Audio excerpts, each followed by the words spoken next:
আমরা জিতছি। 25 সেশনের BPL final খেলবো এবং কাপ নেবো ইনশাআল্লাহ খুলনা টাইগার্স। খারাপ তো লাগতেছে, কিন্তু করার কিছু করার নেই, এটা মেনে নেওয়া লাগবে। শেষ পর্যন্ত রংপুরকে হারিয়ে দিলেন। অবশ্যই অবশ্যই অনেক মানে আনন্দ লেভেলটা বোঝানো যায় না, ঠিক আছে। মানে খেলা তো দেখি বন্ধু বান্ধব বড় ভাই সবার সাথে, রংপুর টিম ভালো, অবশ্যই ভালো। এই যে বলছে যে এলিমেন্টার ম্যাচ আসুক, ম্যাচে অনেক বড় বড় প্লেয়ার আনছে, ঠিক আছে, খেলা হবে। হ্যাঁ আমরা জিতছি, চাইছিলাম একটা এক্সাইটিং ম্যাচ হবে, আরো রান হবে, 180 রান আমি এক্সপেক্ট করে আসছি যে রংপুর 180 করবে, আমরা জিতবো ইনশাল্লাহ 180 চেস করে। কিন্তু মাঠে এসে অর্ধেক খেলা হইতে হইতে এই যে মাঠের বাইরে জিতে চলে আসছি। এই যে এর পরের ম্যাচটা দেখবো, আরো আধা ঘন্টা 1 ঘন্টা খেলাটা দেখে তারপরে বের হইতে পারতাম, একটা সময় কাটতো, কিন্তু হইলো না। আরো কম্পিটিশনটা চাইছিলাম যে আরো কম্পিটিটিভ ম্যাচ হোক, কিন্তু রংপুর দিতে পারলো না, আশা রাখতে পারে নাই। আমরা জিতছি। রংপুরের সমর্থকদের আসলে কাঁদিয়েই একদম রংপুর চলে গেল। হ্যাঁ একটু খারাপ লাগছে, যেমন আমি দুইজনের সাথে আসছি, দুইজনই রংপুরের সাপোর্টার। ইভেন আমি যে গ্যালারিতে বসছিলাম, আমার আশেপাশে যা আছে সবই রংপুর, সব প্লে কার্ড নিয়ে অনেকেই আসছে, কিন্তু তারা একেবারে উদযাপন করতে পারে নাই। সুযোগই দেয় নাই উদযাপনের, আগেই শেষ ম্যাচ। হেরে গেলেন শেষ পর্যন্ত। হ্যাঁ ভাই, যা করে আল্লাহ ভালো করে। এখন কথা হলো, আসছিলাম অনেক নিয়ে, আবেগ নিয়ে, সবাই দূর থেকে দূরান্ত থেকে আসছিলাম খেলার জন্য। এখন এটাই হলো খেলা, হার জিত থাকবে ভাই, যে কোনো একদল হার জিত থাকবে। হয়তো আমাদের ক্যাপ্টেন যে টস দিচ্ছে, টস জিতার পরে তারা মনে করেন ঠিকমতো সিদ্ধান্ত হয়তো ভুল ছিল, এই সিদ্ধান্তটার জন্য আজকে আমাদের এই পরিণতি। আর 3 জন বিদেশের খেলোয়াড়, বাইরের খেলোয়াড়, যে নতুন খেলোয়াড় নিচে মাঠের ভিতর, তাদেরকে নেওয়াটা মনে হয় আমাদের হিসাবে ঠিক হয় নাই এটা। তার কারণ এই যে 3 জন বাইরের খেলোয়াড় নিজে হুট করে একটা মাঠের নতুন পিচ, মিরপুরের পিচ সম্বন্ধে তাদের অভিজ্ঞতা হয়তো কম, এন্ড্রু রাসেলের হিসাব আলাদা, তো টিম ডেভিড আর ভিন্সের ব্যাপারটা নিয়ে আমরা একটু চিন্তিত। কথা বুঝছেন, একবারে এতগুলো নিয়ে পাকিস্তানি খেলোয়াড়ে বসায় রেখে এটা সমস্যা। তা আমরা অনেক ধন্যবাদ দেই খুলনা তারা ভালো বোলিং করছে, ভালো সিস্টেম করছে। মেহেদি মিরাজের ধন্যবাদ। হ্যাঁ, মেহেদি মিরাজ অনেক প্ল্যানিং করে করছে, সমস্যা নেই ভাই। এখন কপালে আছে ভাই, এখানে কি করবো আমরা, খেলা তো হার জিত হবেই, এখানে তো আর করার কিছু নাই।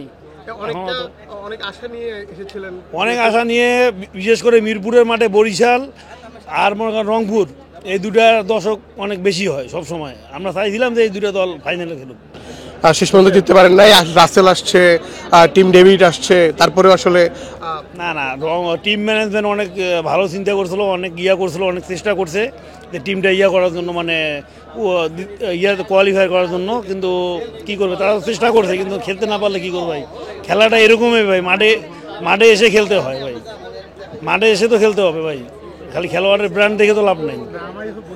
শেষ পর্যন্ত আসলে হেরেই গেলেন, খারাপ লাগছে। খারাপ তো লাগতেছে, কিন্তু করার কিছু করার নেই, এটা মেনে নেওয়া লাগবে। আজকের আসলে ম্যাচের কোন জায়গায় আসলে রংপুর হেরে গেছে মনে হচ্ছে আপনার কাছে? পুরো ম্যাচটা নিয়ে যদি বলতেন। পুরো ম্যাচটা বলতে কি, আমরা প্রথমত যে সৌম্য ভাই যে রান আউটটি হলো, এটা প্রত্যাশা ছিল না, বুঝতে পারছেন। সম্ভবত যদি সৌম্য ভাই থাকতো, হয়তো আজকেও কিছু একটা করতো। আমার একটা বিশ্বাস ছিল কি, মানে 120 রান বা 130 রান মতো যদি নিয়ে যাইতো, তারপর রংপুর আজকে জিতার পজিশনে থাকতো আর কি। সেক্ষেত্রে আর কিছু বলার নাই, কারণ সৌম্য ভাই আউট হওয়ার পর থেকে যেগুলো ব্যাটিং আছে, এগুলো এক এক করে আসলো আর উইকেট হয়ে গেল। দুর্বল রাজশাহীর কাছে হারার পর, ব্যাক টু ব্যাক হারার পরে আসলে রংপুর আর ঘুরে দাঁড়াতে পারেনি।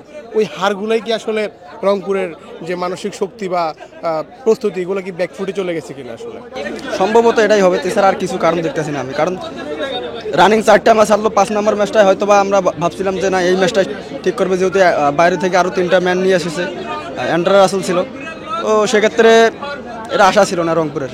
অসাধারণ খেলেছে আমাদের খুলনা টিম, এবং আমরা খুলনা টিমকে সাপোর্ট করতে দক্ষিণবঙ্গ থেকে ছুটে এসেছি, এবং আমাদের মাঠে আসার সার্থক করেছে, এবং আমাদের খুলনা টিম জিতেছে এবং ফাইনাল খেলবে, এবং ফাইনাল খেলে আমরা ইনশাল্লাহ কাপ নেব, ইনশাল্লাহ খুলনা টাইগার জিতবে ইনশাল্লাহ, এবং ফাইনালে বরিশালের মুখোমুখি হবো ইনশাল্লাহ ভাই, সমস্যা নেই। বরিশালের মুখোমুখি হয়ে আমরা কাপ নেব ভাই, অবশ্যই। ওকে, আমরা জিতবো, খুলনা টাইগার জিতবে, এবং জিতবে। ভাই আমরা জিতেছি। এত সহজে ম্যাচ জিতবেন কি ভেবেছিলেন? আমরা ভাবিনি যে Rangpur riders, Andre Russell, Tim David এর মতন প্লেয়ারদেরকে উড়ে নিয়েছে। তার মধ্যে থেকেও আমাদের যে ধারাবাহিক প্লেয়ার নিয়েছে যতন হোল্ডার, তারপরে হেডমায়ারকে নিয়ে এসেছে, এতেই শক্তি আমাদের বেড়ে গেছে এবং আমরা রংপুরকে খুব সুন্দরভাবে হারিয়েছি এবং ইনশাল্লাহ ফাইনালে যাবে এবং কাপ নেব ইনশাল্লাহ। খুলনা টাইগার্স জিত হবে এবং 25 সেশনের বিপিএল ফাইনাল খেলবো এবং কাপ নেব ইনশাল্লাহ খুলনা টাইগার্স।